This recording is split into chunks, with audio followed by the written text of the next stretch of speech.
How often do you look back? How often do you take the time to remember what it was like to be a preteen with the whole world in front of you? Were you idealistic? Were you lonely? Did you have big dreams, or did you feel like you had to grow up too quickly? Do you even remember what it was like back then?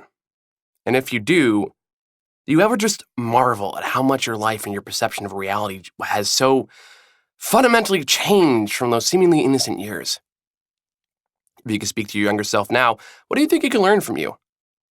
What do you think you can learn from them? Is any age group ever truly innocent or ever fully grounded? Is there something that can be learned from all stages of life, no matter your age? Well, if you haven't gone down this existential rabbit hole recently, I invite you to do so now as we dive into the topic of today's editorial, Paper Girls, written by Brian K. Vaughan with art by Cliff Chang and color by Matt Wilson. Hope I'm saying that right. Paper Girls stars four 12-year-old girls in 1988 named Mac, KJ, Tiffany, and Erin, who are, as the title implies, Paper Girls. Mac is a chain-smoking, foul-mouthed, and openly homophobic tomboy who was the first paper girl in her hometown of Stony Creek. KJ is the brains of the operation who attends a Jewish private school named Buttonwood Academy, where she plays field hockey and carries a field hockey stick around with her at all times as a result. Tiffany is an obsessive gamer with equal love for her walkie-talkies, as well as the adoptive daughter to a mixed-race family. And lastly, Erin just recently moved to Stony Stream and is thus the newest addition to the crew. She tends to play more by the rules and is often hesitant to rock the boat when the situation calls for it at the start of the story. She's also our main POV character through the book's first couple volumes.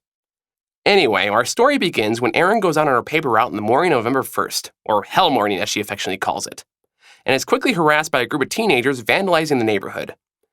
She is saved when our three other protagonists intervene, and Mac lets Erin join their group.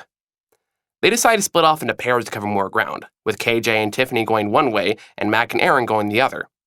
But Tiff gives them one of her walkie-talkies so they can keep in touch. Things get weird very quickly after that, as Mac receives word from their walkie-talkie that KJ and Tiff are in trouble, so her and Erin race off to find them. Upon arrival, they explain that they got jumped by three mysterious men wearing bad ghost costumes, who were speaking a language none of them understood. They further elaborate that these mysterious assailants stole Tiff's walkie-talkie, which means I can hopefully stop saying walkie-talkie. The four head off to pursue them, eventually taking them to a nearby unfinished house where they find a very alien-looking device in the basement. While they were messing with it, as you do, they accidentally activate it, which seems to zap them with something and causes nearby light sources to either short out or pop like balloons. This causes the group to run outside to see that things are clearly different, as the night sky is turned into astrologist screensaver. But they don't have much time to dwell on this before seeing the three assailants they've been pursuing a short distance away. KJ is the first to reach them as they make a run for it, but is quickly knocked back. This causes Mac to lash out and tackles one of them, taking off his mask. What is revealed, however, is too much for Mac to handle, as her adversary appears to be a severely disfigured man with all kinds of wiring and metal seemingly built into his head. Using the distraction to her advantage, Tiff quickly knocks the man on the head with KJ's field hockey stick, causing her to retreat into the woods. Things only get stranger, though, as shortly after the attacker flees, KJ finds the mysterious device lying on the ground that appears to have the Apple logo printed on it, a logo that was only on computers in the 80s. The kids retreat to Erin's house, where they're finally allowed an opportunity to regroup and figure out just what the hell is going on. They quickly seem to ascertain that a lot of the adults seem to be missing and the phone lines are down, which is around the time they decide they should head over to Mac's place to get a gun. Along the way, Erin starts to piece together that maybe they're being invaded by time travelers, like from Star Trek IV, the best Star Trek movie, don't at me. But just as KJ dismisses the idea as ridiculous, she's kind of given instant confirmation for her theory as the sky opens up to unleash a flock of huge pterodactyls.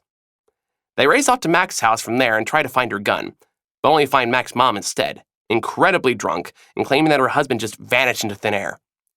She subsequently tries to shoot herself, but Mac intervenes, accidentally shooting Erin instead. Mac rushes to Erin's side to help assess the damage and discover upon turning around that her mom has also seemingly disappeared without a trace. Not knowing what else to do, they all pile into Mac's station wagon to try to race off to the hospital.